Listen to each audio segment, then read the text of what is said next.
So, Pawan Kalyan గారు పోటీ చేసే స్థానం పైన ఇంకా సందిగ్ధతే ఉంది. అంటే లాస్ట్ టైమ్ ఆయన భీమవరం ఇంకొక నియోజకవర్గం నుంచి పోటీ చేశారు. సో, 2 స్థానాల్లో ఓడిపోయారు. సో, ఇప్పుడు మళ్ళీ భీమవరం కాకుండా కాకినాడ నుంచి పోటీ చేయబోతున్నారన్న వార్తలైతే బలంగా వినిపిస్తున్నాయి. ఎందుకంటే అక్కడే ప్రచారం చేస్తున్నారు. మరి కాకినాడలో పోటీ చేస్తే భీమవరం కాకుండా గెలుస్తారంట? 175 కాన్స్టిట్యున్సీలో ఏ కాన్స్టిట్యున్సీలో నిలబడడం మా అధినేత గెలిచే దమ్ము మా అధినేతకు ఉంది. అందుకని లాస్ట్ టైం ఒక 2,000 కోట్లు ఖర్చు పెట్టినారు మా అధినేత భీమవరంలో. ఈసారి అట్లాంటి పరిస్థితి లేదు. వాళ్ళు 2,000 కోట్ల 2 లక్షల కోట్లు ఖర్చు పెట్టినా కూడా మా అధినేత గెలిపైతే ఆపలేరు వీళ్ళు అట్లా.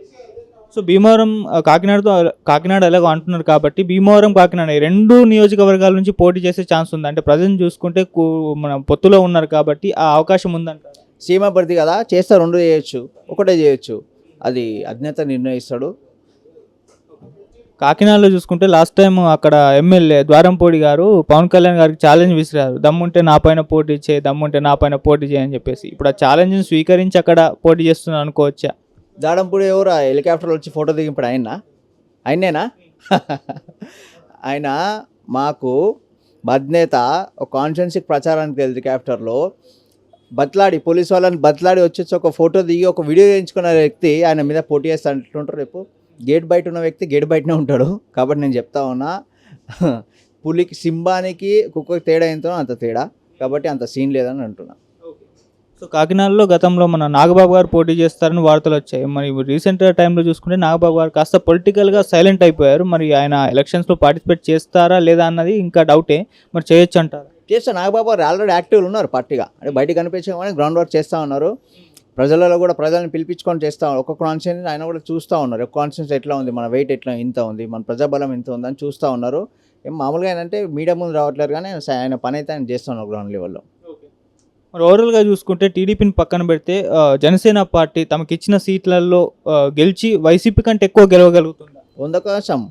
ఇప్పుడు నేను పార్టీ మా జనసేన పార్టీ నన్ను అడిగితే నేను 100 కాదు 1000 కూడా గెలుస్తామని చెప్తా. దాని తర్వాత గెలిచిన తర్వాత ఎన్ని గెలుస్తామని మీకే తెలుస్తుంది. తర్వాత చూద్దాం అది ఎన్ని గెలుస్తారు.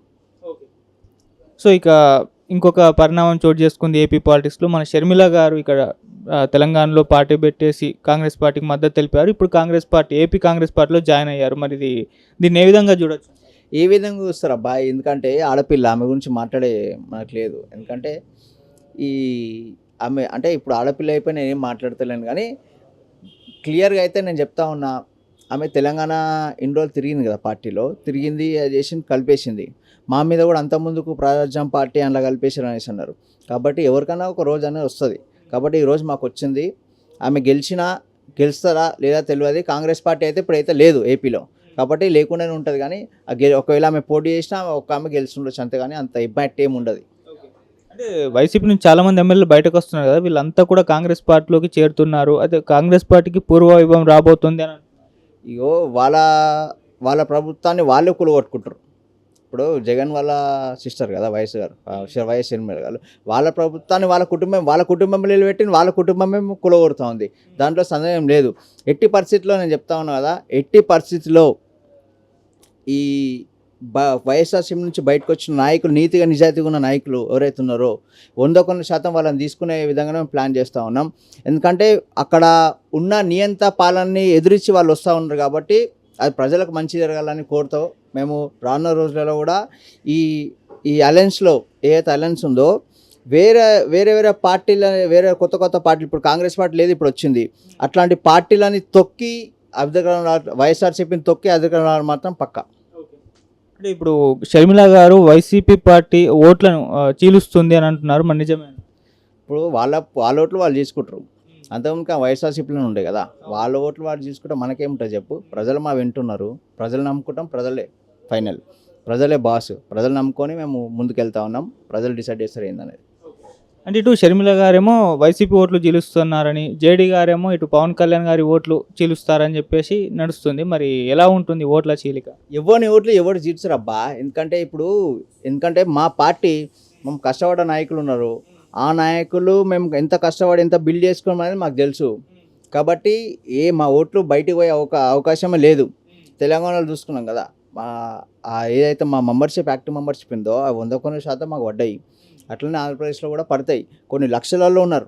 మాకు ఏపీలో మెంబర్షిప్ తీసుకున్నవారు కొన్ని లక్షలలో, ఒక్కొక్క కాన్స్టిట్యున్సీలో 5 లక్షల 6 లక్షల మెంబర్షిప్లు ఉన్నాయి. అవన్నీ 100% మాతోటే ఉంటాయి. ఇంకో టీడీపీ అలయన్స్లో కాబట్టి అవి కూడా మాకే పడతాయి. ఓట్లు చీల్చే అవకాశాలు ఏమి ఉండవు. ఎందుకంటే వాళ్ళ డిపాజిట్లు వచ్చే పరిస్థితి ఉండదు ఈ ఎలక్షన్స్కి. అంటే ఇప్పుడు జేడీ గారు పెట్టిన పార్టీ వల్ల జనసేనకి అండ్ టీడీపీ పార్టీకి ఎటువంటి ఇంపాక్ట్ చూపించదు అని అంటున్నారు. ఏముండదబ్బా ఇంపాక్ట్, ఎందుకుంటే చెప్పు. కాపు ఓట్లను చీల్చడానికి try చేస్తారు. అవును ఉండొచ్చు కానీ ఏమి ఉండదు. ఎందుకంటే మేము దగ్గర 10 సంవత్సరాలే పార్టీ పెట్టి 10 years నుంచి ఏ అధికారం లేదు. ఒక ఎమ్మెల్యే ఉండే వాడు ఒక్కడు పోయి వైఎస్ఆర్సీపీ కొమ్ము కాస్తుండు. కాబట్టి మేము ప్రజలకు తెలుసు ఎవరు వస్తారు, ఎలక్షన్స్ టైంలో ఎవరు వస్తారు ఎవరు వస్తారని తెలుసు. 10 సంవత్సరాల నుంచి గ్రౌండ్లోనే ఉన్నాం, ప్రజల మధ్యలో ఉన్నాం. రైతు చనిపోయిన కుటుంబానికి ₹1,00,000 ఇస్తూ ఉన్నాం. ఎవరి డబ్బులు అవన్నీ? మొన్న మత్స్యకారుల బోట్ యాక్సిడెంట్ అయితే డబ్బులు ఇచ్చినాం. ఎవరి డబ్బు? మా సొంత డబ్బులే కదా, మా పార్టీ సొంత డబ్బులే కదా. పవన్ కళ్యాణ్ ఒక రక్తమే కదా ఆయనకి ఇచ్చింది. అట్లా వైఎస్ఆర్సీపీ ఇచ్చిందా? వేరే పార్టీ ఇచ్చిందా? ఎవరు ఇవ్వలేదు కదా. ప్రజలకు తెలుసు. కొత్త పార్టీలు ఎన్ని కొత్త పార్టీలు వచ్చినా, ఎంతమంది కొత్త నాయకులు వచ్చినా కూడా మమ్మల్ని దెబ్బ కొట్టాలని చూస్తే మేము కూడా దెబ్బ కొడతాం. మాకు తెలుసు కదా ఎట్లా దెబ్బ కొట్టాలి వాళ్ళు అనేది. 100% చూద్దాం అది ఎట్లయితుందో. అంటే ఇప్పుడు జేడీ గారు పార్టీ పెట్టడం పైన మీ ఒపీనియన్ ఏంటి? అంటే ఇది జగన్ గారు ప్లాన్ చేశారు కావాలని అని అంటున్నారు. ఏమో అబ్బా తెలియదు, అది తెలుస్తుంది మొన్ననే కదా, ఇంకా బయటికి రాలేదు. రాను రోజులు తెలుస్తుంది. జగన్ గారు పెట్టిపించినారా ఇంకోరు పెట్టిపించినారా తెలుస్తుంది. ఇక తెలంగాణలో చూసుకుంటే రీసెంట్గా జగన్ గారు అటు కేసీఆర్ గారిని కలవడం చూసాము. సో ఇది పొలిటికల్ మీటింగా లేకుంటే పరామర్శకు ఆయన వెళ్ళడం జరిగిందంట? 100% పొలిటికల్ మీటింగే. ఎవరికనేది అయినా అప్పుడు ఇమీడియట్లీ హాస్పిటల్కి వెళ్తారు. 20 రోజులు ఎంత దెబ్బతిరేరా, ఇంటికి వచ్చి 20 రోజుల తర్వాత కలవడం ఏంటంటే మీరు ఓడిపోయినారు కదా, మీకు ఎట్లాంటి దెబ్బ తగిలింది, ఎక్కడ లోపు ఉంది అని కనుక్కొని వచ్చిండు.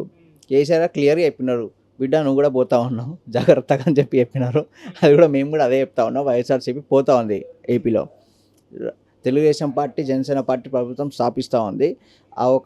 ఆ భయంతో చుట్టుకొని కేసీఆర్ గారికి ఇంటి దగ్గరికి వచ్చినారు. వచ్చి ఏ విధంగా జరుగుతా అంటే ఏ విధంగా జరిగిన ప్రజలే ఫైనల్, ప్రజలు ఎటుంటే అటు గెలుపుంటుంది అని చెప్పినారు అన్నమాట. అదే అంటే ఏమైనా అడ్వైస్లు ఇచ్చారా లేకుంటే ఏమైనా సహకారం అందించే ఛాన్స్ ఉందా కేసీఆర్ గారు వచ్చే ఎలక్షన్స్లో జగన్ గారు? ఏం సహకారం ఉంటుంది చెప్పు? పాప ఆయన బ్రెడ్ వేస్తున్నారు, ఆయన ఏం సహకరిస్తాడు?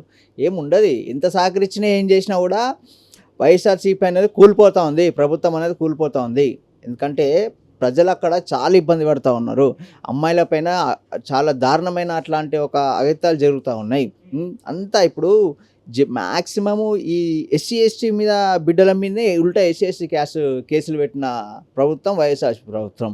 అట్లాంటి ప్రభుత్వం మేము కూడా దేవుని కోరుతా ఉన్నా కూలిపోవాలని. ఎందుకంటే మొన్న కత్తిపో అబ్బాయి ఉన్నాడు కదా శ్రీనివాస్ అంటాడు, ఇంతవరకు బెయిల్ రాలే అబ్బాయికి.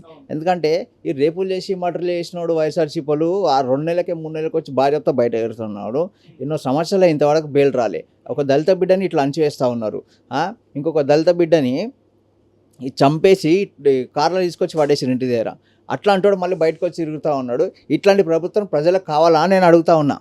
మీరు నిర్ణయించుకోవాలి, చాలా బలంగా నిర్ణయించుకొని బ్యాలెట్ బాక్స్లో మీ యొక్క దమ్ముని, మీ యొక్క కష్టాన్ని చూపించాలని కోరుతా ఉన్నా. అంటే కేసీఆర్ గారు ఎక్కువగా సిట్టింగ్లకి అవకాశాలు ఇవ్వడం వల్లే ఆయన ఓడిపోవడం జరిగింది. సో అందుకే ఆ మిస్టేక్ జగన్ గారు చేయకుండా చాలామంది కొత్త వాళ్ళకి అవకాశాలు ఇస్తున్నారని, అందుకే ఇన్ఛార్జీలు మారుస్తున్నారు అంటున్నారు. మరి ఇది గెలుపులో ఒక వ్యూహమే కదా, అంటే గెలవడానికి ఒక ప్రయత్నం చేస్తున్నారు అనుకోవచ్చు. వాళ్ళకి వైఎస్ఆర్సీపీలకు భయమైందబ్బా, భయంతో ఉన్నారు. భయంతో ఏం చేయాలి ఏం లేక ఎవరిని పడతానికి సీట్లు ఇస్తూ ఉన్నారు. ఆ భయాన్ని వైఎస్ఆర్సీపీ కొంచెం ఏదో మా కేసీఆర్ గారు ఏదో కొంచెం మా తెలంగాణ నుంచి కొంచెం సపోర్ట్ చేస్తారేమో అనుకుంటున్నారు. అట్లాంటిది ఏమి ఉండదు. కంపల్సరీ అయితే వైఎస్ఆర్సీపీ పోవడం మాత్రం పక్కా.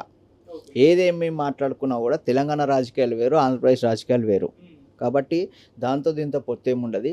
కాబట్టి వాళ్ళు పాత పరిచయాల వల్ల కలవచ్చు, ఇప్పుడు ఏ నాయకుని ఎవరైనా కలవచ్చు, కానీ అట్లాంటిది ఏమి ఉండదు. ఎందుకంటే మా తెలంగాణలో 10 years నుంచి ఒక నియంత్ర పాలనగా నడుస్తూ ఉంది. బయటకు వచ్చి ఒకటి మాట్లాడే ప్రసక్తి లేదు. ఎందుకంటే అసెంబ్లీలో ఈరోజు చూస్తూ ఉన్నాం, మేము అంతకుముందుకు అసెంబ్లీ చూస్తూ ఉన్నాం, వేరేడు మాట్లాడే అవకాశం లేదు. వాళ్ళని సస్పెండ్ చేయడం కానీ, వాళ్ళ మైక్ కట్ చేయడం కానీ అట్లాంటి జరిగినాయి. మీరు ఏ రోజైనా కూడా అసెంబ్లీలో వేరే ఒక ప్రతిపక్ష నాయకుడు మాట్లాడిన ఫుల్ ఫ్లెడ్జ్డ్గా మాట్లాడిన వీడియో ఏదైనా ఒకటి ఉందా? లేదు కదా. కాబట్టి మేము ఏమంటున్నామంటే ఇప్పుడున్న ప్రస్తుతం ఉన్న రాజకీయాల్లో ఇట్లాంటి కేసీఆర్ గారు నాయకుడు అయితే ఉన్నాడో ఆయన ఒక రాష్ట్రానికి సంబంధించిన నాయకుడు. కాబట్టి మా తెలంగాణ బిడ్డ కాబట్టి తెలంగాణ రాష్ట్రానికి సంబంధించిన ఏపీలో అంత ఇంపాక్ట్ ఏమి చూపేదని కోరుతా ఉన్నా. ఇంకోటి ఏంటంటే ఇప్పుడు ప్రజెంట్ ఉన్న కాంగ్రెస్ గవర్నమెంట్ ఏదైతుందో అందరికి అవకాశాలు ఇస్తుంది. ఇట్లానే అవకాశాలు వాళ్ళు కూడా ఇస్తే వాళ్ళ గవర్నమెంట్ ఉండదేమో ఇంత ఇప్పుడు. అక్కడ ఇట్లాంటి రాజకీయాలు అక్కడ నడుస్తున్నాయి కాబట్టి ఆ ప్రభుత్వం కూడా కూలిపోతుంది. అంటే రేవంత్ గారి పాలన బాగుంది అని అంటారు. అంటే ఈ 100 రోజులే అవుతుంది కదా, మరి ఇంతలోపే ఒక అభిప్రాయానికి రావచ్చు అంటారు. అంటే ఇప్పుడు 100 రోజులే ఇప్పుడు ఇంకా కాలేదు కదా, ఇంకా టైం ఉంది కదా, ఇంకా రానున్న రోజులలో ఎట్లుంటుందో దాని ప్రభావం చూసి ఆల్రెడీ ప్రజా దర్బారాన్ని పెట్టినారు, ప్రజల సమస్యలు కనుక్కుంటూ ఉన్నారు. మొన్నగా ప్రభుత్వం వచ్చి ఇంకో 3-4 నెలలు అయితే కానీ ప్రభుత్వం అసలు ఏందనేది తెలుస్తుంది అట్లా. సో మరి తొందరలో పార్లమెంట్ ఎలక్షన్స్ రాబోతున్నాయి కదా, మరి జనసేన పార్టీ ప్రభావం ఏమన్నా ఉంటుందా? అంటే అక్కడ బీజేపీ ఉంది, కాంగ్రెస్ ఉంది, 2 జాతీయ పార్టీలు, మళ్ళీ బీఆర్ఎస్ ఉంది. సో ఇన్ని బలమైన పార్టీల మధ్య జనసేన అసలు నిలదొక్కుకోగలుగుతుందా? మేము ప్లాన్ చేస్తూ ఉన్నాం, ఎందుకంటే మాకు కష్టం 10 సంవత్సరాలు అయింది పార్టీ పెట్టి ఇప్పటికీ. ఇంకొక 10-15 సంవత్సరాలు మేము అధికారంలోకి రావాలని కోరుతూ ఉన్నాం కాబట్టి కష్టపడుతూ ఉన్నాం. కష్టపడ్డ నాయకులకే మా పార్టీ కూడా టికెట్లు ఇస్తూ ఉంది. రానున్న రోజులలో కూడా చాలా బలమైన నాయకులు. లాస్ట్ టైం పార్లమెంట్ ఎలక్షన్స్లో మల్కాజ్గిరి పార్లమెంట్ ఎలక్షన్స్లో 29,000 చిల్లర ఓట్లు వచ్చినాయి. 29 ఓట్లు. మళ్ళీ సికింద్రాబాద్ కాన్స్టిట్యున్సీలో 11,000 చిల్లర ఓట్లు వచ్చినాయి. మిగతా ఈ పార్లమెంట్ అవి ఏమవుతున్నాయో ప్రతి దాంట్లో మా ఒక 10,000, 20,000, 15,000 ఓట్లు వచ్చినాయి. కాబట్టి దీనికంటే దాని ట్రిపుల్ రావాలని భగవంతుని కోరుతా ఉన్నా, ప్రజలను కూడా కోరుతూ ఉన్నాం. ఇలా అవకాశం ఉందంటే పోటీ చేసే అవకాశం ఉంటుంది కంపల్సరీ. పోటీ చేస్తే పొత్తుతో వెళ్తారా లేకుంటే సోలోగానే వస్తారు? అంటే బీజేపీ పార్టీ ఆల్రెడీ చెప్పేసింది జనసేనతో ఎటువంటి పొత్తు ఉండదు.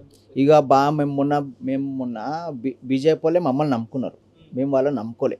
మేము సింగిల్గానే పోదామని అనుకున్నాం, ఎందుకంటే మా దమ్మేదో మాకు తెలుసు కాబట్టి. ఈసారి కూడా వాళ్ళు వచ్చినా రాకపోయినా మేము పోటీ అయితే చేస్తాము. అది దాని విధం ఎట్లుంటుందని చూద్దాం ఆ రోజు. Thank you.